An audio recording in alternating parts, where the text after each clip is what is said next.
देवीचे हे सुंदर नृत्य सुरू आहे. आपल्या प्रेमळ भक्ताच्या नामदेवाच्या तालावर नृत्य करणारे हरी नर्तनात दंग आहेत आणि नृत्याचा आवेग वाढत वाढत वाढत अचानक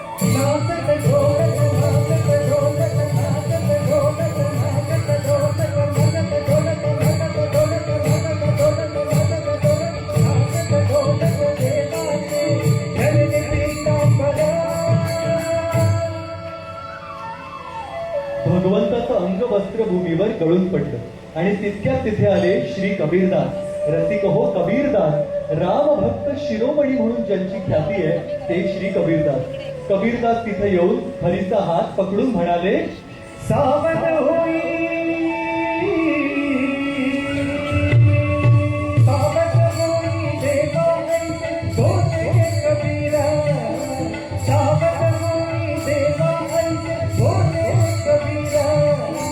नमते